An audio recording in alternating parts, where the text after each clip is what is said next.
2018년도 상반기의 마지막 주일이 되었습니다. 참 빠르게 시간이 흘러가는 것 같습니다. 여러분 자신, 또 여러분의 가정, 또 교회인 우리에게 이 나라에 과연 무슨 일이 있었는가 한번 생각해 봅니다. 아쉬움이 많이 남는가, 아니면 감사할 것이 참 많은가, 이런 생각을 해보게 돼요. 대부분은 감사할 것도 있겠고 또 안타까워할 것도 있는 줄 압니다. 특히 우리의 교회는 지난 상반기를 보내면서 몇몇 하나님을 사랑하는 사람들 먼저 주님의 품으로 떠내 보내는 그런 일도 있었고, 교회 가운데 안타까운 일도 있었습니다. 하지만 이 나라에는 좋은 일도 있었던 것 우리가 기억합니다. 남북 정상회담, 역사적인 회담이 있었고, 또 북미 정상회담도 있었고, 한러 정상회담도 있었습니다. 이런 일들을 통해서 우리가 하나님의 새로운 기회를 또 기대하며 바라볼 수 있는 일도 우리에게 생긴 것 같습니다. 이런 여러 가지 일들을 과연 어떠한 시각으로 우리가 바라볼 것인가 하는 문제는 각자 대부분에게 주어진 몫이 될 겁니다. 어떤 분들은 이런 부분들을 감사하겠고, 어떤 부분들은 또 저런 부분들을 안타까워하면서 또 그것을 불평하는 그런 일들도 생기게 될 것입니다. 어떠한 관점과 어떠한 시각으로 바라보느냐에 따라서 어떤 일들에 대한 판단이 달라지는 것, 우리는 많이 보고 있는 것이죠. 주어진 인생살이를 살아가면서 여러 사람들의 모습을 우리는 발견하게 됩니다. 감사할 줄 아는 사람이 있고 감사할 줄 모르는 사람이 있습니다. 만족할 줄 모르는 사람은 감사하기가 어렵겠죠. 또 왜 만족을 하지 못할까요? 마음속에 뭔가 하고자 하는 바가 가득 차 있는 사람, 탐심이 가득한 사람은 뭔가에 대해서 만족하기가 어렵습니다. 만족하기가 어렵고 만족하기가 어려우니만큼 어떤 일들에 대해서 감사한다고 하는 게 참 어려운 일이 되고 만 것입니다. 신앙세계도 그런 것 같아요. 많은 것을 받고도 받은 줄 모르는 사람이 있는 것 같습니다. 또 어떤 사람은 받았다는 건 알고 있지만 감사하지 못하는 사람도 있습니다. 그런데 어떤 사람은 하나님 앞에 드리고도 그 드린 것 때문에 감사하는 사람이 있기도 하고요. 하나님 앞에 더 많은 걸 드리고 싶은데 드리지 못해서 안타까워하는 사람의 모습도 보게 됩니다. 여러분, 어떤 신자가 되기를 원하십니까? 뒤에 말하는 신자가 되기를 원하시죠? 드리고서도 그 드릴 수 있는 것이 감사하고, 더 하나님 앞에 많은 것을 드리고 싶은데 더 많은 걸 드리지 못해서 안타까워하는 그런 심정을 갖는 사람, 하나님께서 참 기뻐하시는 신자의 모습이 될 것입니다. 오늘 우리가 읽은 이 본문의 배경은 다윗과 온 이스라엘 백성들이 성전 건축을 위해서 힘을 다하여 준비하면서도 그것을 어렵게 생각하거나 그것을 괴롭게 생각하는 게 아니라 참으로 기뻐하는 모습을 잘 나타내 줍니다. 우리가 읽은 본문에서 다윗은 하나님께 헌신하면서 감사하는 백성들의 모습을 보면서 하나님 향해서 감사의 기도를 올리고 있습니다. 그들에게 있어서 특별한 상황이 있을 것입니다. 오늘 우리와 다른 특별한 상황이 있겠지만, 그러나 또 한편 그들뿐만 아니라 오늘을 살아가는 우리 모두에게 가르쳐주신 교훈도 분명히 있을 것입니다. 오늘 우리가 읽은 이 본문을 중심으로 나와 내 백성이 무엇이기에 라는 제목으로 함께 말씀을 나누고자 합니다. 말씀을 통해서 주시는 은혜가 우리 모두에게 함께하기를 축복합니다. 먼저 우리가 생각하는 부분은 다윗과 온 백성들의 즐거운 헌신과 감사에 대한 것입니다. 성전을 건축하는 일을 위해서 다윗과 온 백성들은 그야말로 최선을 다해서 준비하였습니다. 다윗과 온 이스라엘 백성들은 과연 이 성전을 건축한다고 하는 게 무엇을 의미하는지, 그것을 과연 다 알기 때문에 그렇게 했을까, 이런 궁금증이 생깁니다. 제가 분명하게 말씀드릴 수 있는 것은 분명히 그렇지는 않았을 것이다 하는 것입니다. 오늘날 우리가 성경 전체를 통해서 성전이 과연 무엇을 의미하고 뜻하는지를 알고 있는 것과 당시 다윗과 온 이스라엘 백성들이 그 성전을 실제적으로 건축하는 일을 하면서 그게 우리가 알고 있는 것처럼 이렇게 풍성한 내용들을 다 알고 있다고 말할 수 없을 것이라는 겁니다. 아는 것은 우리보다 못할 것이에요. 그러나 분명하게 확인되는 사실은 뭐냐면 그들은 그 성전을 건축할 때 사람을 위해서 짓는 게 아니라 하나님을 위해서 그것을 짓고 있다고 하는 사실이고 하나님만을 모시고 섬기겠다고 하는 그들의 마음가짐에 있어서는 아주 분명하게 가지고 있었다고 하는 것입니다. 다윗은 성전 건축을 그토록 자기가 짓기를 열망했던 사람이었어요. 그런데 그는 하나님에 의해서 거절당합니다. 너는 성전을 짓지 못한다. 이렇게 거절을 당합니다. 다윗은 그래도 괜찮습니다. 자신은 사람을 위해서가 아니라 하나님을 위해서 성전을 건축할 것을 힘을 다해서 준비하고 있습니다. 오늘 우리가 읽은 본문 앞부분 역대상 29장 2절과 3절 말씀에 보면은 그가 어떻게 준비하였는가에 관한 말씀을 우리에게 전달해 주고 있습니다. 내가 이미 네 하나님의 성전을 위하여 힘을 다하여 준비하였나니 곧 기구를 만들 금, 은, 놋, 철, 나무, 만호, 가공할 검은 보석, 채석, 다른 모든 보석과 옥돌이 매우 많으며 성전을 위하여 준비한 이 모든 것 외에도 내 마음이 내 하나님의 성전을 사모함으로 내가 사유한 금, 은으로 내 하나님의 성전을 위하여 드렸다. 이렇게 고백을 하고 있습니다. 다윗이 하나님 앞에 드린 그의 헌신의 내용들이 이렇게 짤막하게 요약이 되고 있는 겁니다. 하나님을 향해서 힘을 다하여 드리면서도 그것을 아깝게 여기거나 후회하지 않습니다. 오히려 기뻐하고 즐거워하고 있다라고 하는 것입니다. 다윗의 즐거운 헌신과 감사는 자연스럽게 그 밑에 신하들에게 그리고 백성들에게도 그 마음이 전달이 됩니다. 백성의 지도자들도 즐거이 드리게 되고 백성들도 자원하여 드리면서도 기뻐하는 모습을 우리는 확인합니다. 29장 6절 말씀에 보면 이렇게 표현했습니다. 이에 모든 가문의 지도자들과 이스라엘 모든 지파의 지도자들과 천부장, 백부장, 왕의 사무관이 다 즐거이 드리되 이렇게 표현되어 있습니다. 왕이 하나님 앞에 즐겁게 헌신하고 감사하면서 이 일을 하니까 그의 신하들도 즐거이 여호와 하나님 앞에 드리게 됩니다. 그랬더니 어떻게 됩니까? 백성들이 또 역시 똑같은 마음가짐을 가지고 하나님 앞에 헌신하는 모습을 보여줍니다. 9절 말씀입니다. 백성들은 자원하여 드렸으므로 기뻐하였으니 곧 그들이 성심으로 여호와께 자원하여 드렸으므로 다윗 왕도 심히 기뻐하니라. 우리가 여기서 확인할 수 있는 게 뭐냐? 모두가 하는 이 일에 마음이 하나가 되어서 하나님을 향해서 헌신하고 즐거워하는 모습을 보여준다는 것입니다. 성전 건축을 위해서 다윗과 온 백성들이 드린 예물들이 참으로 많았습니다. 이것은 처음부터 다윗이 의도했던 결과는 아니었습니다. 그렇게 되기를 바라고 한 것이 아니었다고 하는 말이죠. 이것은 하나님을 향한 사랑과 하나님을 향한 마음이 서로가 서로에게 모아진 결과로 대단히 많은 예물들이 모아지게 된 것입니다. 이 순서가 대단히 중요합니다. 이 순서가 바뀌게 되면 문제가 생기게 되는 것을 우리는 많이 볼 수 있습니다.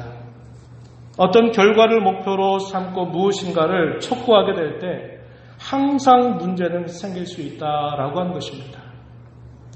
하나님을 향하는 그들의 마음과 하나님을 향한 사랑이 모아져서 하나님 앞에 드려졌는데 그 양이 이루 헤아릴 수 없을 만큼 많았다는 것과 어느 정도의 목적을 두고서 그 목적을 위해서 이 정도 해야 된다고 촉구하는 것과는 그 상황이 너무나 다르다고 하는 것입니다. 다윗과 온 이스라엘 백성들이 그토록 헌신하면서도 감사하는 그들의 태도가 어떠했을까? 우리는 본문을 통해서 확인해 볼 수 있습니다. 먼저 다윗의 경우는 힘을 다하여 하나님 앞에 드렸다 이렇게 표현합니다. 2절 말씀에 보면은 아까 읽었던 그 말씀을 보니까 힘을 다하여 드렸다 이렇게 표현했고요. 3절 가서 보면 성전을 사모하는 마음으로 하나님께 드렸다 이렇게 말합니다. 성전을 사모했다 하는 이 말은 하나님을 사모했다라는 것입니다. 지도자들의 태도 역시 어떠했는가? 우리가 읽었던 6절 말씀에서처럼 그들도 역시 즐거움으로 하나님 앞에 드렸다고 표현합니다. 9절 말씀에 보면 백성들은 어떻게 했나요? 성심으로 자원하여서 하나님 앞에 드렸다 이렇게 표현하고 있습니다. 이게 서로 약간의 표현은 다르지만 동일한 것이죠. 같은 마음을 이렇게 표현한 것입니다. 어떤 태도로 드렸어요? 자신들이 알 수 있는 최선을 다해서 하나님 앞에 드리되 어떤 마음에서? 하나님을 사랑하는 마음에서. 그리고 자기 자신이 이 일에 이렇게 동참할 수 있게 된 것이 너무나 기쁘고 즐거운 마음을 가지고 하나님 앞에 드렸다라고 하는 사실입니다. 우리가 이분들의 이러한 모습들을 보면서 참 귀하다는 생각을 하게 돼요. 대부분 우리의 마음이 이런 마음으로 하나님 앞에 드릴 때가 흔치 않다 하는 것입니다. 그들은 하나님 향해서 이런 마음으로 드렸을 뿐만 아니라 그들 모두는 하나님 앞에 자신들은 청직이라고 하는 사실들을 분명하게 생각하면서 하나님께 드렸습니다. 오늘 우리가 함께 읽었던 본문 14절 한번 보십시오. 14절 보면 14절 하반절에 이렇게 표현했습니다. 모든 것이 주께로 말미암아 싸우니 우리가 주의 손에서 받은 것으로 주께 드렸을 뿐이니이다. 16절의 뒷부분에 가서도 보면 또 이렇게 표현했어요. 성전을 건축하려고 미리 저축한 이 모든 물건이 다 주의 손에서 왔사오니 다 주의 것이니이다. 이렇게 표현합니다. 다윗이 하나님 앞에 감사의 기도를 올리면서 이렇게 표현한 거죠. 자기뿐만 아니라 온 백성들이 하나님 앞에 드리는 그들의 마음 자세는 자신들은 천직일 뿐이라고 이야기하는 것입니다. 우리의 손에 있는 모든 것은 다 하나님의 손으로부터 받은 것임을 고백하는 자세입니다. 주께서 기뻐하시는 일에 우리가 흔쾌히 즐거운 마음으로 이것을 함께 드리고 기뻐하는 그러한 태도를 잘 보여주고 있는 것이죠. 잘 아신 바와 같이 욥은 사랑하는 자녀들을 그리고 그가 가지고 있는 모든 소유를 하루아침에 다 잃고 빼앗기는 고난을 당하게 되었습니다. 그럴 때에도 그는 이렇게 하나님을 향해서 고백했죠. 자기 자신은 알몸으로 나와서 알몸으로 돌아갈 존재라고 하나님 앞에 인정하면서 주신 이도 여호와이시고 취하시는 이도 여호와이시니 여호와의 이름이 찬송을 받으시옵소서. 그는 이렇게 고백하면서 하나님께 영광을 올려드립니다. 욥기서 1장 21절 말씀에 그가 이렇게 표현한 것입니다. 이것이 바로 오늘 저와 여러분이 하나님 앞에 헌금을 드리는 그런 자세야 됨을 우리는 잘 확인할 수 있습니다. 바울 사도는 이렇게 표현한 바가 있어요. 고린도후서 8장 2절로부터 5절 말씀에 보면 이러한 부분을 잘 가르쳐주고 있습니다. 그는 이렇게 말합니다. 환난의 많은 시련 가운데서 그들의 넘치는 기쁨과 극심한 가난이 그들의 풍성한 연보를 넘치도록 하게 하였느니라. 내가 증언하노니 그들이 힘대로 할 뿐 아니라 힘에 지나도록 자원하여 이 은혜와 성도 섬기는 일에 참여함에 대하여 우리에게 간절히 구하니 우리가 바라던 것뿐만 아니라 그들이 먼저 자신을 주께 드리고 또 하나님의 뜻을 따라 우리에게 주었도다. 이렇게 말합니다. 마게도냐 성도들이 하나님 앞에 드렸던 그 자세를 아주 좋은 본으로 가르쳐 주면서 이렇게 이야기한 것이죠. 힘대로 할 뿐 아니라 힘에 지나도록 자원하였다 이렇게 말하고, 드리는 자세에 대해서는 단순히 그들이 연보, 물질을 드리기 이전에 더 그들이 먼저 하나님 앞에 드렸던 것이 뭐냐, 그들이 먼저 자신을 주께 드리고 또 하나님의 뜻을 따라 우리에게 주었다 이렇게 말하면서, 하나님 앞에 드리는 자세는 단순히 물질만이 아니라 무엇보다도 하나님을 향한 마음이 먼저 드려져야 됨을 분명하게 가르쳐 주고 있는 것입니다. 그리고 조금 뒤로 갔으면 고린도후서 9장 7절 말씀에 보면 또 이렇게 말합니다. 각각 그 마음에 정한 대로 할 것이요 인색함으로나 억지로 하지 말지니 하나님은 즐겨내는 자를 사랑하시느니라 이렇게 말해서, 당시에 다윗이 성전 건축을 위해서 기쁘고 즐겁게 봉헌하고 헌신하고 감사하는 그 태도가 바울 사도가 볼 때 마게도냐 교회와 당시에 이 교회들이 하나님 앞에 드렸던 그 자세와 동일한 자세로 하나님 앞에 드려졌음을 이야기해주고 있습니다. 그래서 오늘날 우리가 하나님 앞에 드리는 그런 마음가짐과 자세는 바로 이러한 자세를 따라서 하나님 앞에 드려야 됨을 우리는 잘 배울 수 있습니다.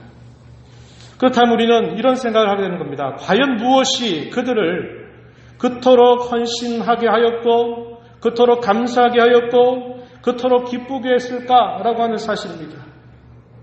사람의 본성상 내가 가지고 있는 것을 어떤 사람에게 나눠주는 것이 즐거움이 되긴 하지만, 그러나 내가 있는 것을 드린다고 하는 것 자체는 보편적으로는 손해가 된다 이렇게 생각합니다. 아깝다고 생각합니다.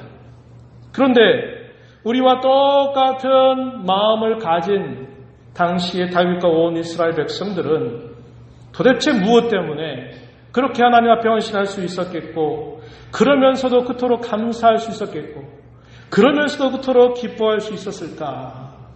참으로 놀라운 모습을 우리는 보게 되는 것이죠. 여기에 놀라운 비밀이 있고 힘이 있습니다. 우리는 이 점을 주목하기를 원하는 겁니다. 과연 무엇 때문이었을까요? 한마디로 요약하면 하나님의 은혜에 대한 깨달음이 있기 때문이었다고 하는 것입니다.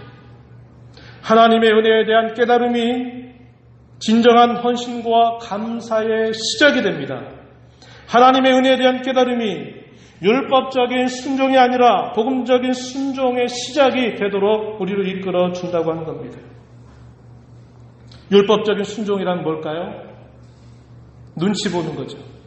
체면을 보는 겁니다. 내가 누군데, 내가 어떤 사람인데 그저 신용하는 것이고 체면 꾸기지 않으려고 하는 것입니다.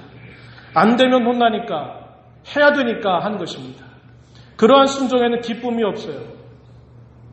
했으면 다행이고 안 했으면 죄책감으로 눌리는 그런 순종밖에 되지 않는 겁니다. 이런 걸 두고 율법적 순종이라고 말해요. 그러나 복음적 순종이라고 하는 건 뭐냐? 하나님께서 베푸신 그 은혜에 대한 깨달음과 감사가 그의 심령 속에 차고 넘쳐서 하나님 앞에 즐거이 자원하는 마음으로 순종하는 것을 말합니다. 무엇이 그들로 하여금 그렇게 하게 할까요? 하나님의 복음의 은혜를 깨닫는 것이 그렇게 하는 것입니다. 우리가 교회 가운데서 많은 일들을 섬기고 봉사하는 일들을 하면서도 서로 다른 순종의 모습이 나타날 수 있습니다. 해야 되니까, 안 하면 안 되니까, 그리고 나는 왜 하는데 다른 사람은 왜 안 하는 식의 그런 잣대를 가지고 계속 하다 보면 순종을 하고 뭘 한 것 같은데 그의 심령 속에 기쁨이 없어요. 그의 마음속에 즐거움이 없고 하나님의 일에 내가 참여하는 것에 대한 즐거움 없이 그저 안 하면 안 되니까 하는 꼴이 되는 겁니다. 힘겹습니다. 소위 번아웃 되게 된다 이 말이죠. 하나님께서 우리에게 진정으로 기뻐하시는 순종은 복음적인 순종이에요. 그 복음적 순종의 밑거름은 뭐냐? 하나님의 은혜가 어떠한 것인가를 깨닫는 것으로부터 시작된다고 하는 사실이에요. 똑같은 일을 하지만 하나님 평가하실 때 어떤 사람은 받아들여질 것이고 어떤 사람은 받아들여지지 않을 겁니다. 애는 쓰고 똑같이 일을 하지만 어떤 사람에게는 전혀 다른 결과들이 나올 수 있는 거예요. 무엇이 그것을 갈라놓을까요? 하나님의 은혜에 대한 깨달음입니다. 그 은혜에 대한 감사가 없이 어떤 일을 할 때는 그것은 항상 율법적인 순종을 이루게 되고 말아요. 그러면 거기에 자기의 의의가 쌓이게 됩니다. 자기 의의가 쌓이고 자기가 한 일에 대해서 인정해주지 않고 그것을 누군가 말해주지 않으면 못 견뎌하는 것입니다. 알아주지 않아도 괜찮다 이런 생각이 안 드는 거예요. 나는 왜 이렇게 했는데 누구는 어떠하고 항상 이런 식의 판가름을 가지고 바라보게 되는 것입니다. 이러한 순종은 주님을 기쁘시게 하는 순종이 아닌 것이에요. 요약하면 하나님의 은혜에 대한 깨달음이야말로 진정한 신앙생활의 시작이 되고 진정한 신앙생활의 전부라고 하는 것입니다. 바울 사도 에베소 교회를 향해서 편지를 쓰면서 하나님 앞에 그들을 돌아보면서 이렇게 기도합니다. 에베소 3장 18절 19절 말씀해 보면 능히 모든 성도와 함께 지식에 넘치는 그리스도의 사랑을 알고 그 너비와 길이와 높이와 깊이가 어떠함을 깨달아 하나님의 모든 충만하신 것으로 너희에게 충만하게 하시기를 구하노라. 이렇게 그는 기도하였습니다. 뭘 기도해요? 바울 사도는 감옥에 지금 수감 생활을 하고 있는 상태였고 에베소 교인들은 바울 사도가 감옥에 있다고 하는 것을 안타까워하고 있는데 바울 사도는 그런 상황에 비추어서 내가 이렇게 어려운 상황이 있으니 나를 좀 이렇게 해다오 이렇게 말하는 게 아니라 오히려 그는 가장 자유롭고 가장 하나님의 영광에 충만한 삶을 살아가면서 오히려 자기는 갇힌 몸이지만 자유롭게 살아가는 그 성도들을 향해서 무엇보다 하나님 앞에 간구했던 내용이 바로 이 내용이었다는 거예요. 지식에 넘치는 그리스도의 사랑을 알고 그 너비, 길이, 높이, 깊이가 어떠함을 깨닫게 해달라고 기도한 겁니다. 왜요? 그리스도의 삶의 진정한 원천과 능력은 여기로부터 나온 것이기 때문에 그래요. 여기에서 벗어나면 더 이상 그것은 진정한 신앙생활이라고 말할 수 없는 것이 되는 것입니다. 오늘 우리가 읽은 본문 15절에서 우리는 다윗이 받은 은혜에 대한 깨달음을 확인할 수 있습니다. 15절 말씀 한번 보시죠. 우리는 우리 조상들과 같이 주님 앞에서 이방 나그네와 거류민들이라 세상에 있는 날이 그림자 같아서 희망이 없나이다. 하나님을 향한 기도의 고백 속에 그는 이렇게 고백하였습니다. 우리는 우리 조상들과 같이 주님 앞에서 이방 나그네와 거류민들일 뿐입니다.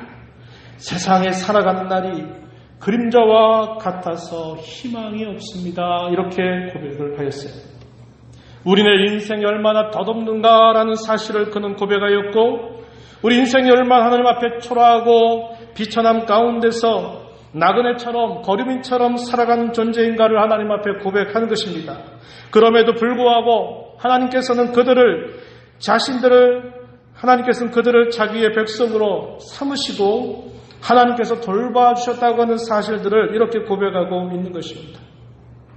하나님의 은혜를 고백하는 것입니다. 그러면서 나와 내 백성이 무엇이기에 이렇게 표현하는 것이죠.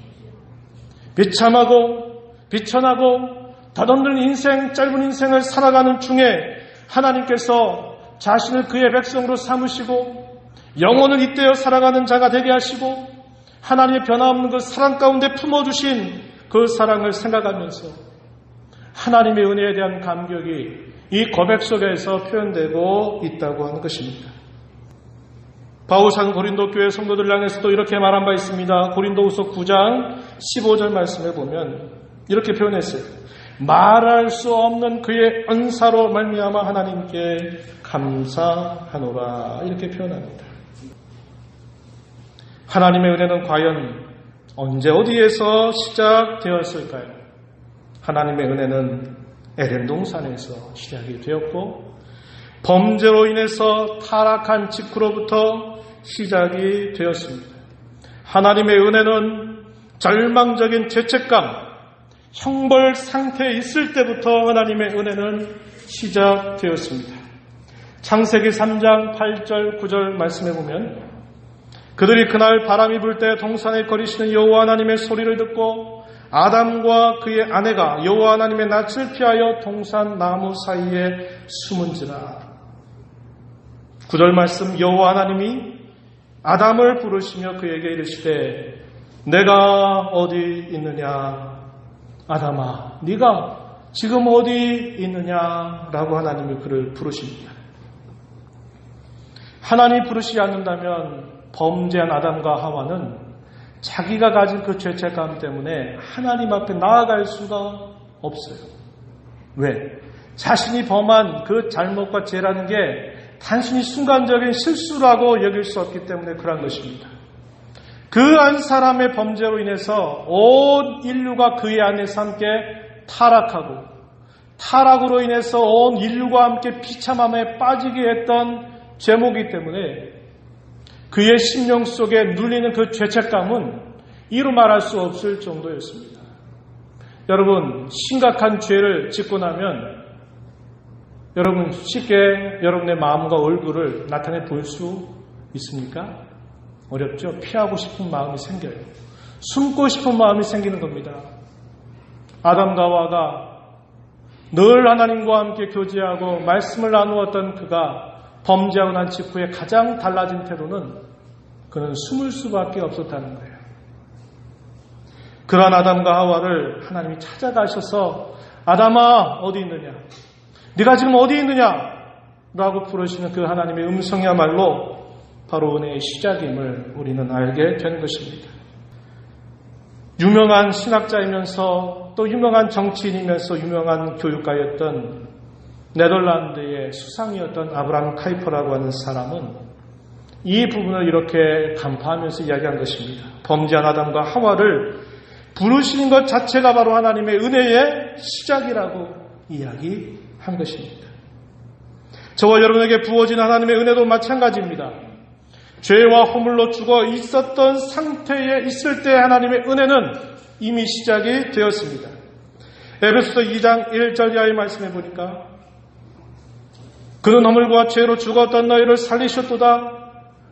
그때 너희는 그 가운데서 행하여 이 세상 풍조를 따르고 공중의 권세 잡은 자를 따랐으니 곧 지금 불순종의 아들들 가운데 역사하는 영이라. 전에는 우리도 다 그 가운데 우리 육체의 욕심을 따라 지내며 육체와 마음에 원하는 것을 하여 다른 이들과 같이 본질상 진노의 자녀이었더니 긍휼이 풍성하신 하나님 우리를 사랑하신 그 큰 사랑을 인하여 허물로 죽은 우리를 그리스도와 함께 살리셨다. 그리고 가로 안에 이렇게 말합니다.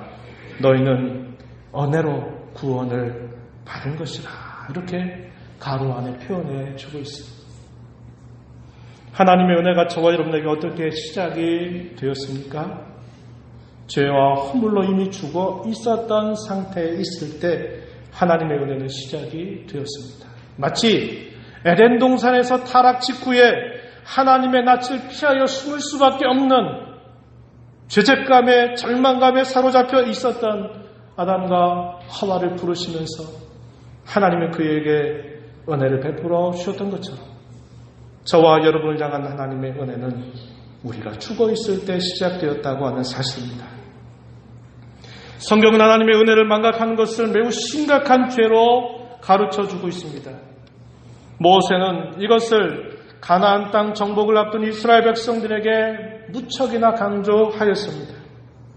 신명기 8장 12절 이하의 말씀에 이런 말씀을 모세가 그 백성들에게 들려줍니다.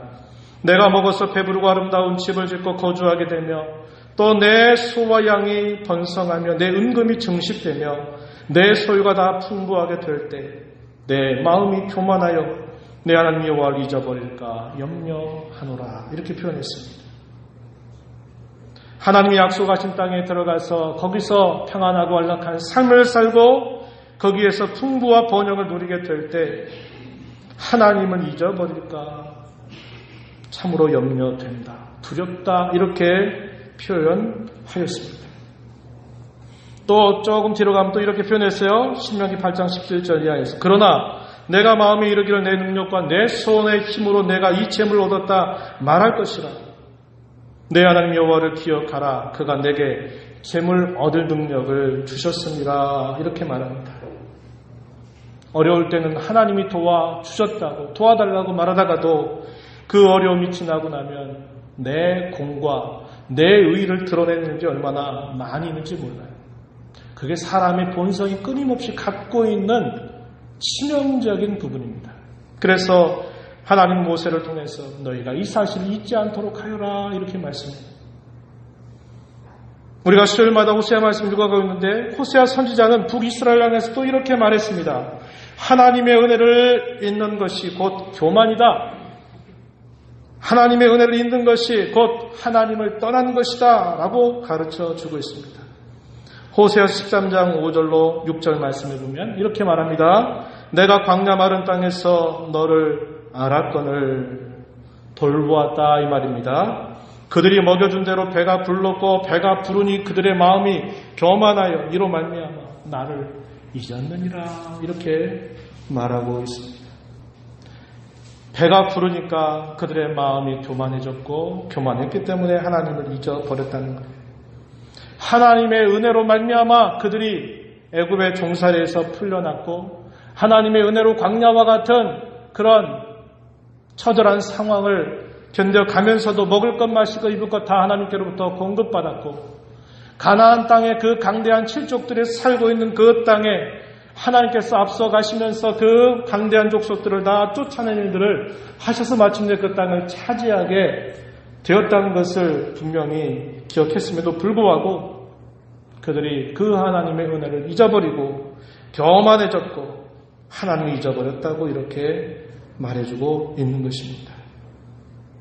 하나님의 은혜를 망각하는 것은 단순하게 안타깝다 그런 정도가 아니라 하나님의 은혜를 망각하는 것이 곧 교만이고 그 교만이 곧 하나님을 떠나는 행위라고 우리에게 가르쳐 주고 있는 것입니다. 오늘 이 말씀을 읽으면서 이제 결론을 맺고자 합니다. 생각하고자 하는 첫 번째 내용은 뭐냐면 내 실력으로 된 것이 과연 무엇인가를 생각해 보시기 바랍니다. 다 하나님의 은혜로 된 것을 우리는 분명히 생각하고 고백할 수 있어야 된다는 겁니다. 우리는 무엇인가를 가지고 있을 때는 귀한 줄 잘 몰라요. 그러다가 그것을 잃게 되면 그때 비로소 이게 참 귀했던 것이구나 한 걸 깨닫게 되죠. 건강이 그러합니다. 우리가 가지고 있던 소위 지혜라고 하는 게 그럴 수 있고 우리가 가지고 있었던 재물이라고 하는 게 그럴 수 있습니다. 가지고 있을 때는 이게 별로 귀한 줄 몰라요. 당연한 것처럼 여겨요. 그런데 어느 순간 이것을 우리가 빼앗기게 되거나 잃게 되면 그게 참 소중했구나. 그때 깨닫게 되죠. 또 어떤 것들을 내가 할 수 있는 대로 그게 잘 통제가 되고 다스려지면 그것을 당연한 것처럼 여겨요. 그걸 은혜라고 생각하지 않습니다. 그런데 반대로 막상 내가 어떻게 할 수 없을 때 나는 이렇게 하려고 하는데 상황이 내 마음대로 안 되고 나는 이렇게 하고 싶은데 이것들이 계속 이런저렇게 막히게 되게 될 때 이게 통제 밖에 놓이게 되면 이게 그냥 되는 게 아니구나. 그때 뭘 깨달아요? 이게 하나님의 은혜였구나. 우리는 그때 비로소 깨닫는 경우가 많다고 하는 것입니다. 우리는 상대적인 관점에서 생각하는 법을 버려야 됩니다. 나는 이 정도 있는데 옆에 있는 누구는 더 많이 가지고 있다더라. 나는 이 정도 할 수 있는데 옆에 있는 사람은 더 많이 하더라. 나는 옆에 있는 사람보다 이런 정도도 가지고 있고 이렇게 더 할 수 있으니 난 저 사람보다 더 나은 사람이야. 다 상대적으로 비교해서 자기를 평가하는 그런 방식을 버려야 됩니다. 우리는 하나님 앞에서 절대적인 관점에서 생각해야 돼요. 과연 내 힘으로 내 실력으로 할 수 있는 게 과연 무엇이 있을까? 우리는 하나님 앞에 진실하게 돌아봐야 됩니다. 그래서 바울 사도가 고백한 것처럼 내가 된 것은 다 하나님의 은혜로 된 줄을 우리는 알아야 한다는 겁니다. 그럴 때만이 참된 겸손이 그 사람의 태도와 마음 속에서 나타나게 되어 있어요. 이렇게 안 되면 겸손할 수가 없게 된다는 겁니다. 두 번째, 우리는 하나님의 은혜의 부유함을 깨닫기를 힘쓰고 그 은혜 받기를 사모하자는 겁니다. 하나님의 은혜가 무엇인가를 바르게 정립해야 할 겁니다. 여러분 보기에 좋은 건 다 은혜라고 말하고 여러분 좋지 않은 건 다 은혜가 아닙니까? 은혜가 된다고 말하고 은혜가 안 된다고 말하는 기준은 과연 무엇입니까? 우리가 통상 이 은혜란 말을 교회 가운데 많이 사용해요. 그런데 다 자기 관점대로 자기식대로 은혜라고 말해요. 은혜로 해야지 법대로 하느냐. 그것도 은혜란 말이 맞는 말입니까? 은혜란 말이 뭘 뭐라는지를 우리가 정립도 안 한 채 그저 들은 말 가지고 그냥 내 기분대로 은혜란 말을 사용할 때가 많아요. 잘 정립해야 됩니다. 그리고 우리는 하나님의 부유한 은혜를 깨닫게 힘써야 되겠고 그 은혜 받고 누리기를 사모한 자로 살아가야 될 것입니다. 마지막으로 우리는 옛시대 다윗과 온 이스라엘 백성들이 성전 건축에 참여하게 된 것을 그들은 참으로 큰 특권으로 여기면서 영광스럽게 생각하면서 그 받은 은혜를 감사하며 즐거움과 감사를 드렸었습니다. 더 이상 우리 눈에 보이는 성전은 없습니다. 주님 자신이 참 성전이셨고 주의 구원의 사역을 마치신 이후에는 우리의 마음이 곧 성전이라고 성경은 가르쳐줍니다. 눈에 보이는 성전에 집중하지 말고 우리 마음의 성전을 집중하는 자로 살아가야 돼야 할 것입니다. 지금 저와 여러분에게는 제2의 성전 건축이 필요한 시점이라고 여겨집니다. 오늘 저와 여러분 모두가 참된 성전 건축에 참여할 수 있습니다. 그리고 참여해야 합니다.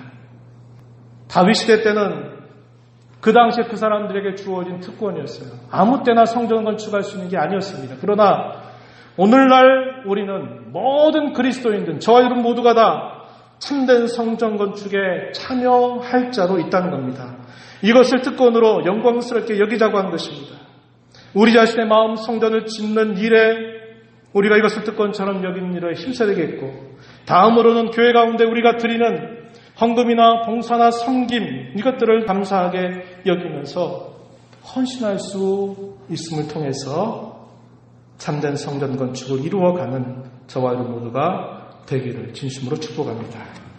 하나님 아버지 감사합니다. 오늘도 저희들을 불러주셔서 다윗이 하나님 앞에 드렸던 감사의 고백처럼 나와 내 백성이 무엇이기에 이처럼 즐거운 마음으로 드릴 힘이 있었나이까, 그 말씀 우리가 함께 생각해 보았습니다.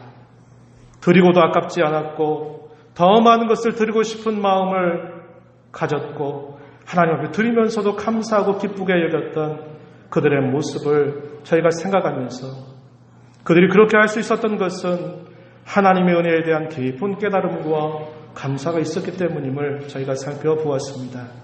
오늘 저희가 그 말씀을 보면서 그리스도 안에서 우리에게 허락하신 그 부유하고 풍성한 은혜를 깨달아가는 일들, 또 그 은혜를 날마다 사모하면서 하나님 앞에 살아가는 저희들이 되도록 인도하여 주시옵소서.